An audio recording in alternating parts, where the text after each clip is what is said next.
The Quiz Kids, brought to you by the makers of Alka-Seltzer. Alka-Seltzer for headache. Alka-Seltzer for acid indigestion. Alka-Seltzer for cold discomfort. Yes, when these occasional ailments make you miserable, take Alka-Seltzer for really fast, really effective relief. Class will now come to order, and here's today's first question. There is one United States president besides George Washington whose birth date is celebrated as a legal holiday in all the states and territories.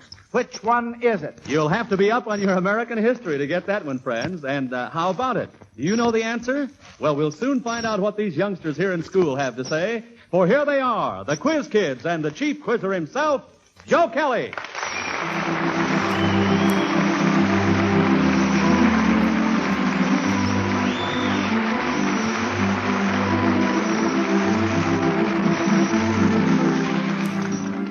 Thank you, Bob Murphy, and hello, everyone. Well, if you attended school last Sunday, folks, you know that today we begin our 9th year on the air. And my sixth sense tells me that we're going to make this an auspicious beginning, too. Yes, if my hunch is right, we'll have our answers popping like fireworks on this 4th of July broadcast. And say, speaking of the 4th, one of the things you quiz kids will want to do in celebration of this 172nd birthday of our country's independence is visit the Freedom Train when it pulls into Chicago tomorrow and see the original copy of the Declaration of Independence. And now then, quiz kids, let's see if we can make that prediction of mine come true about making this a real sparkling 4th of July question session. Are you all ready for roll call? Here we go. Joel? I am Joel Kupperman. I'm 12 years old in 8A of the Volta School in Chicago. Lonnie? I'm Lonnie Lundy. I'm 12 years old and I'm going into the 8th grade at Lincoln School in Park Ridge, Illinois. Rennie? I'm Rennie Templeton. I'm 13 years old and going into 9th grade at U High. Nancy? I'm Nancy McClary. I'm 12 years old and in the 7th grade at Crystal Lake Junior High School, Crystal Lake, Illinois. And a tiny newcomer to our board, little Nanette. I'm Nanette Hector. I'm 5 years old, and I go to play school. Well, good for you, honey. Yes, sir. Well, let's clear up that first question from Maurice Sider of Chicago. There is one United States president besides George Washington whose birth date is celebrated as a legal holiday in all the states and territories. Which one is it? And we have 4 hands up. Lonnie's hand was first.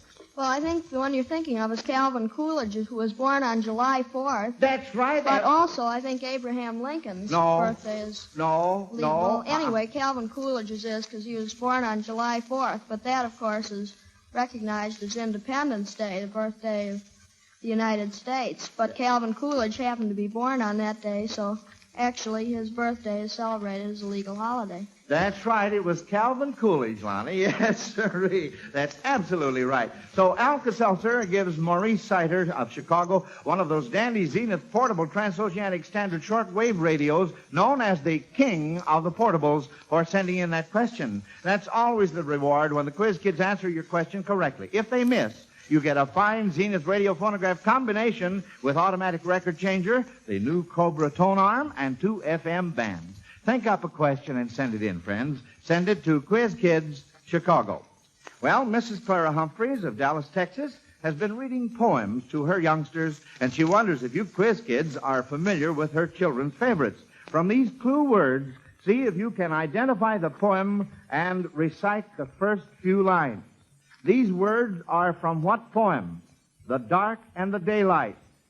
Lonnie? Between the dark and the daylight, when the sunlight's beginning to lower, comes a pause in the day's occupation that is known as the Children's Hour, and that's by Henry Wadsworth Longfellow. The poem is The Children's Hour. The Children's Hour. That's right, Lonnie. Now, what poem speaks of a little shadow? Nanette? I have a little shadow that goes in and out with me. And do you know the other part, too? Not all of it, just the next line. Do you know it? Oh, get out, do you? Well, let's hear it. Come on. And what can be the use of him is more than I can see.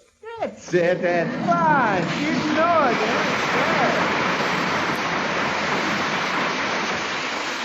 Oh, that was dandy, Nanette. Yeah, that was just dandy. Now, here's a history question from Milt Prince of New York City. What outstanding incident is associated with each of these warships? First, the Chesapeake. Joel? Well, in 1812, before the war, Britain was laying an embargo on our ships because they were at war with Napoleon, and the Chesapeake went out nevertheless, and they searched the ship. Rather, they were looking for deserters from the British Navy. Yes. And they said there were some deserters on the Chesapeake, and there was a battle there. And Captain Lawrence said, "Don't give up the ship." And finally, Captain Lawrence was killed, and the ship was taken. But that led to the War of 1812.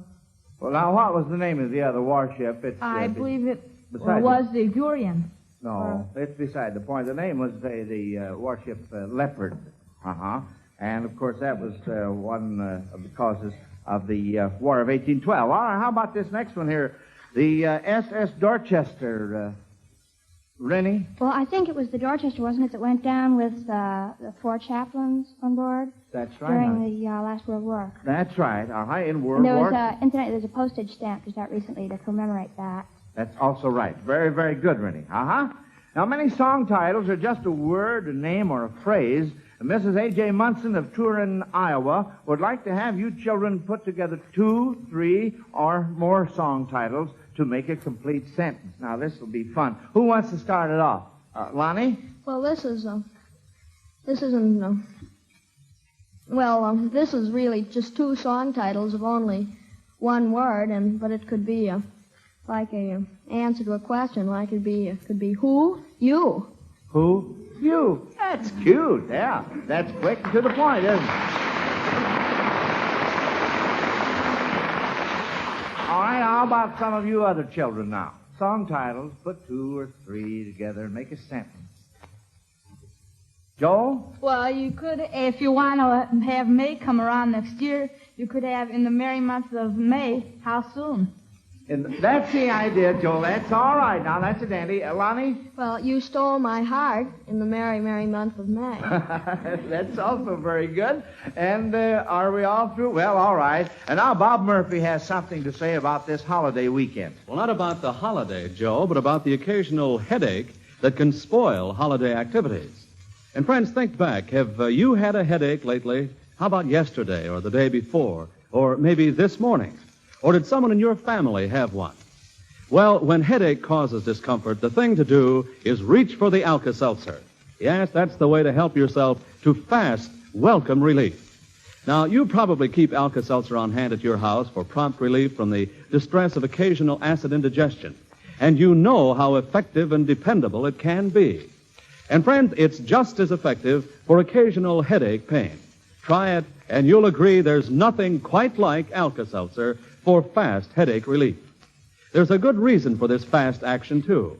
Alka-Seltzer is completely dissolved before you take it, so its pain-relieving agent, sodium acetyl salicylate, is ready to go right to work, ready to bring you the fast relief you want. So remember, when headache causes grief, misery can be brief.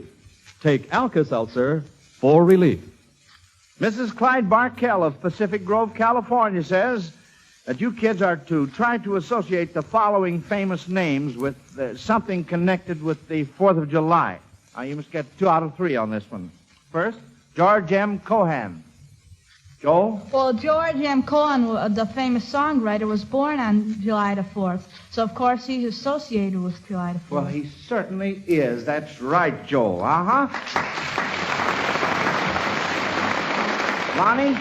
He also wrote the song Yankee Doodle Dandy, which in one part of it says, a real live nephew of my Uncle Sam, born on the 4th of July. And a boy, Lonnie, that's the boy.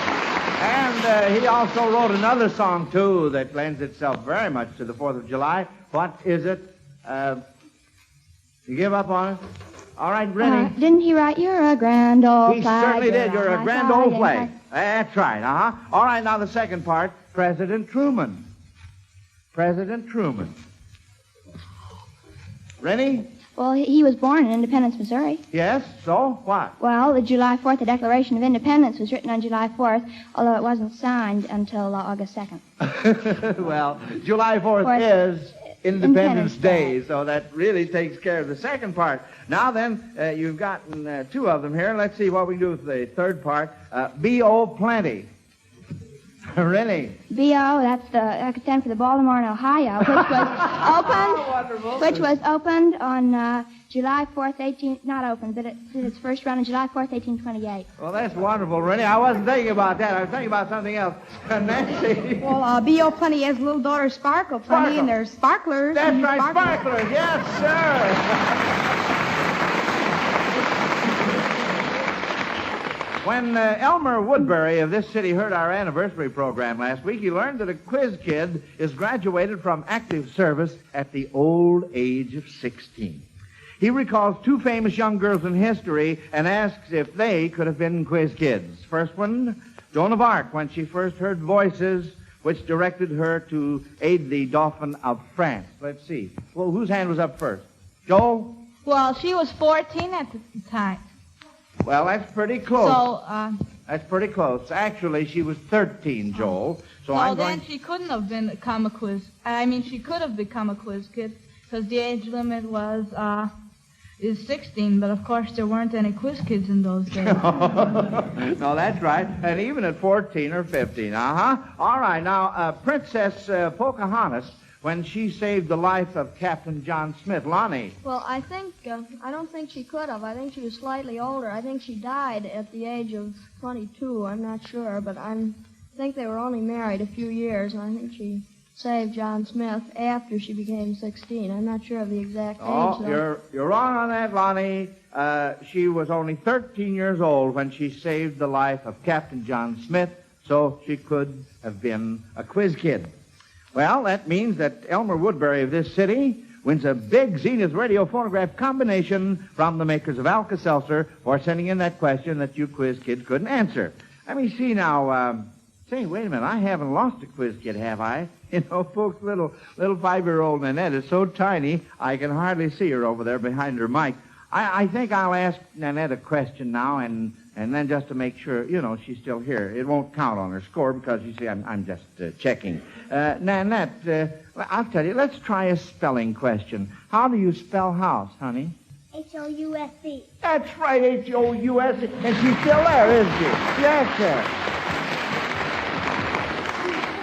I thought you were going to spell house, and then I thought you were going to spell honey. You know how to spell honey? Don't you?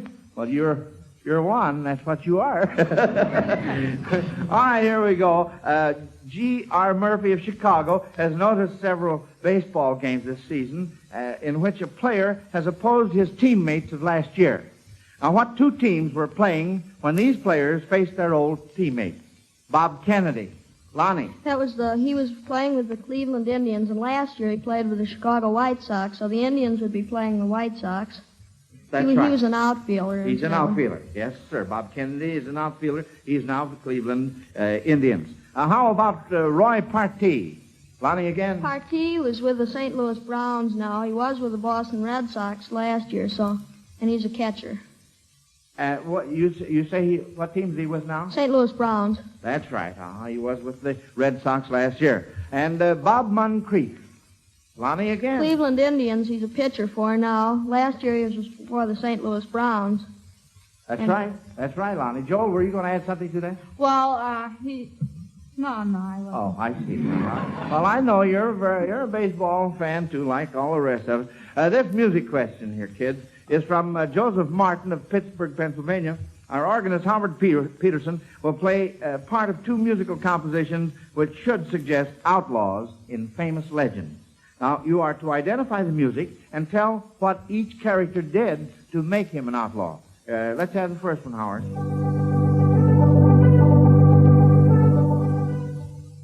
Rennie? Well, that is from William Tell overture. That's and right. William Tell refused to bow down to the hat of the, I don't know just what they call him, maybe the sort of a dictator of Switzerland. And he refused to bow down to his hat in the square. And then after that, he escaped from the guards and in the boat. He took over the boat and escaped from them himself. That's right. Joel? Well, actually, that wasn't the actual offense. In the time of Tell's in Tell's time, Switzerland was ruled by Austria, and their viceroy was Gessler. Gessler, that's And correct. he refused to buy the hat, but he shot the apple off his son's head, but he was freed.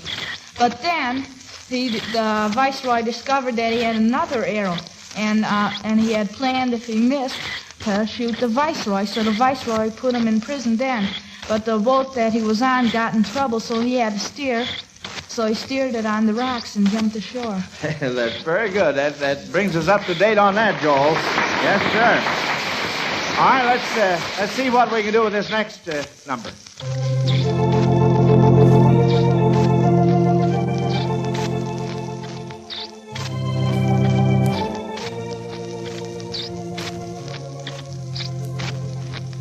All right, kids. The name of that selection is what? Give up? The name of it is Oh, Promise Me from Robin Hood. Oh, look at the hands go up now. 3 of them right up. Sing just like that. Lonnie? Well, that's Robin. That would be Robin Hood, of course, and he was an outlaw. Let's see, the sheriff was always trying to chase him because he was a robber. He was always robbed from the rich and gave it to the poor. Yeah, but there's something else happened. That's quite true. Nancy? Oh, he shot the king's deer. Yes, and what else did he do in connection with the king's deer, Joel? Well, also, besides shooting the king's deer, he rescued a lot of men from the gallows, and he took a lot of money also from the rich. Well, there was something else, Well, Rennie? at one time he kidnapped the sheriff of Nottingham and his squire who was traveling with him and took them off to Sherwood Forest. Well, he also shot one of the king's foresters, too. Well, that was a miss, kids. That means that Joseph Martin of Pittsburgh, Pennsylvania, gets a beautiful Zenith radio phonograph combination from the makers of Alka-Seltzer for stumping you on that second part. Now, the difficult housing situation suggested this question to Mrs. Robert Clark of Downey, California. If you were to look for a place to live among musical terms, what type of abode might you find? Musical terms. Rennie? Well, you could find a flat. A flat, that's the idea. Lonnie, what were you going to say? Well, I was thinking sharp. It might be a house with a pointed gable or something. That comes to a point. That's sharp. All right, Lonnie. Joel? Well, you might have an impressive house. It'd be a place of note. A place of note. Now, Joel, please. How do you like that? Rennie? Well, you could find some space. Some space, yeah. Lonnie? And it could be a natural for that family to live in, and also it could be among a line of houses. A line of houses? I get it. Yes, sir. Joel? Well, it could be very tall and have a lot of stairs, so you'd have to scale them all the scale time. the stairs. Oh, dear. Yes, so you would. Well, look, tell me this. If you look for living quarters in baseball terms, what would you find? Rennie? Well, you could find a, wait a minute. No, I'm sorry. Lonnie? Well, there's grandstand. That could be Yes. something like a grandstand, you know. Like. Yeah. Well, there's something else I'm thinking of. Joel? Well, you wouldn't have, I'm not very specific, but you would have a field of selection to select from. Yes. And that would be really something these days, wouldn't it? Uh-huh. Rennie? Well, you could find a box, maybe. Just a little place to be a box. Or you could find a home base. You could have your house, and that's your home base. Yes, uh-huh. And Nancy? You could live in a dugout. Dugout, so you could, that's right. Lonnie? It also could be a house with a fence around it, because all Major League ballparks must be enclosed. Yeah. Means everyone has to have a fence. Sure. Yeah. Well, now, if you look for living quarters in varieties of cheese, what might you find? Lonnie? Or Swiss cheese. It could be a Swiss-style home. Yes, Swiss chalet. And Nancy? Well, Swiss cheese has a lot. It has a lot of holes in it, Oh. and if you're a midget, you could live in one of the holes. Yeah, you mentioned. Yeah. Joel? Well, you could live in a cheese box, or you could live and eat them. Yeah, and what were you going to say, Lonnie? Wasn't there a blue cheese also? The Yes. house could be painted blue or something. Yeah, that's right. And there's also, Rennie? Well, I was going to say cheese box, but it could be American cheese. Yeah. Well, American Nancy? You could live in Limburg. Well, yes, if you cared about it, you could at that. You could also live in a cottage, that is cottage cheese. Now, before we tackle this next question, it's your turn, Bob Murphy. Oh, thank you, Joe. And I've been thinking of those folks who've been using this 4th of July weekend to get ready for the big vacation of the summer. Hooray! Tomorrow we'll be on our way and no more work for 2 weeks. Boy, oh boy. Yes, dear. Isn't it wonderful? Are we all ready to leave the first thing tomorrow morning? You bet. The bags are packed, the road map's marked, the gas tank is full, and You didn't forget the... extra package of Alka-Seltzer? Not on your life. I wouldn't think of starting a trip without the extra package of Alka-Seltzer. Well, there's a happy man, and a wise one, too. And say, how about you, friends? Are those happy vacation days still ahead of you? If so, don't forget that Alka-Seltzer. Long hours of driving, eating just anywhere, any old time, these can add up to such unpleasant ailments as headache, acid indigestion, and muscular fatigue. But with Alka-Seltzer handy, you'll be prepared to enjoy fast relief, pleasant, welcome relief, no matter how far you may be from a drugstore. So remember, when you visit your druggist, ask for 2 packages of Alka-Seltzer. Keep one at home, of course, and take the other one with you wherever you go. For an extra package in the car can act just like a spare. You may not need to use it, but it's wise to have it there. All right, kids, back to more questions. The Republicans failed to bring forth a dark horse when their nominating committee met in Philadelphia, but Mary Lou Woods of Toledo, Ohio, wonders if you children can name 3 dark horse candidates of past elections who actually were nominated and elected to the presidency. Joel? Well, Polk is 1. Yes, that's 1. Garfield is 2. 2. And in a sense, Adams was in 1797 because Hamilton was expected to be nominated. Well, yes, I can think of some better ones than that, though. Lonnie? Well, Tyler was a dark horse. He wasn't expected for either president or vice president, but he got the vice president job and took over when William Henry Harrison died. Well, no, I can't accept that one. Rennie? Well, I hear that Lincoln was somewhat of a dark horse. No. No? Joel? Warren Gamaliel Harding. Harding, that makes 3. Can you think of any more? Only ask for 3.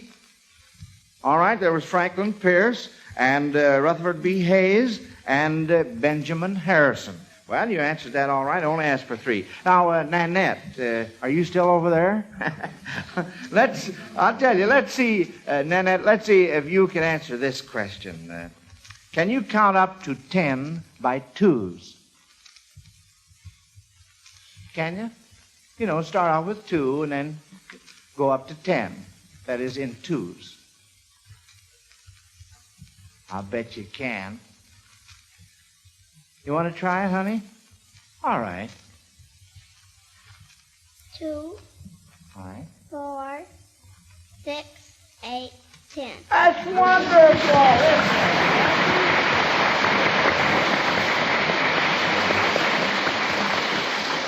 And that's just having the biggest time. She's a little timid at first, like all the kids are, of course. And she's such a little girl, and she's just tee-heeing all over herself there after she answers a question. Well, that's fine now. We all of us enjoyed that very much.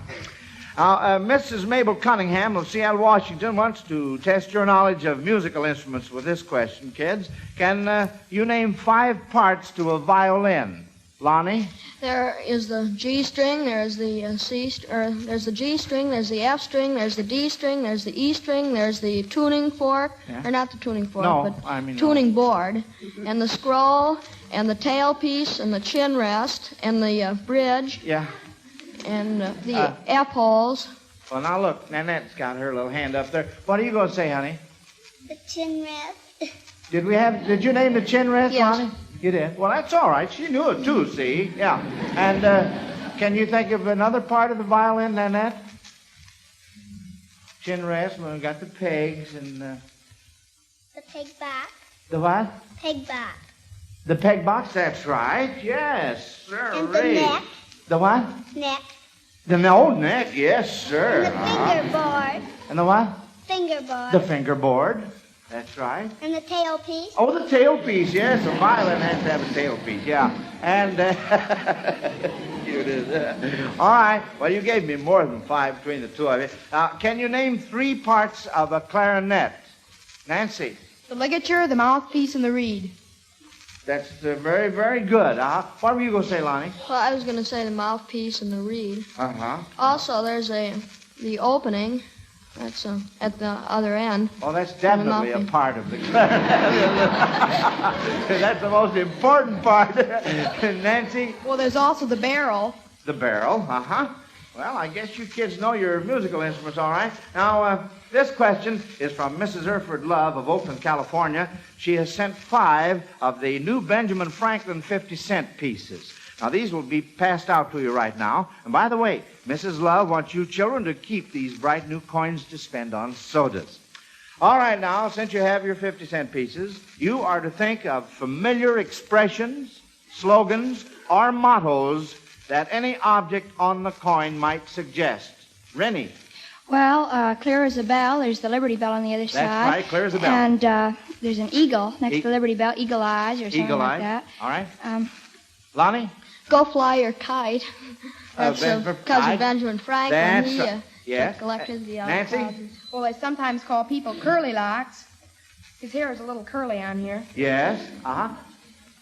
Joe? Well, date fate, the date 1948. Yes. Lonnie? Did she say free as an eagle?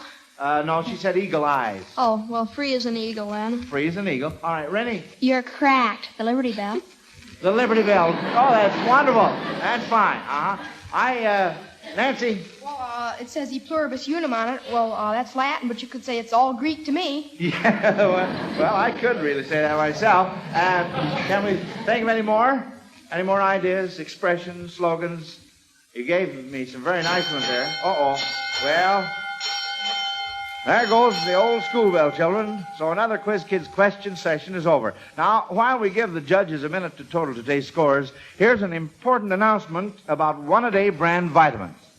Don't take chances on getting all the essential vitamins you need from the food you eat.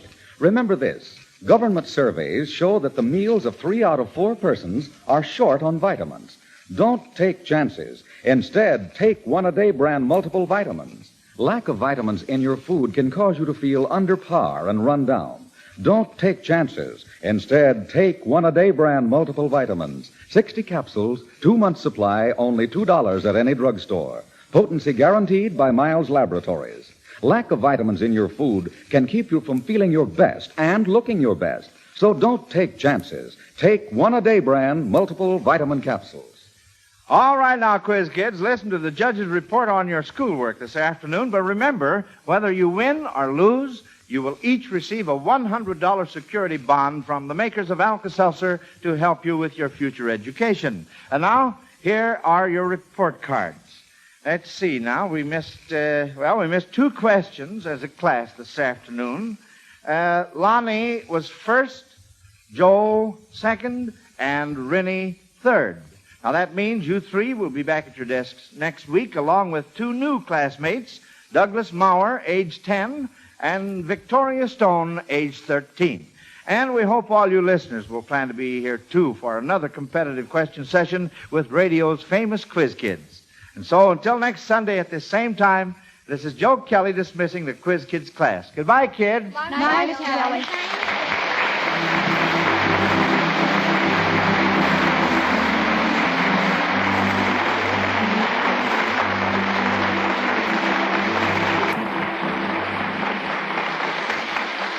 Listen to the Quiz Kids every week and listen to Alka-Seltzer's News of the World every Monday through Friday on most of these NBC stations. This is Bob Murphy speaking.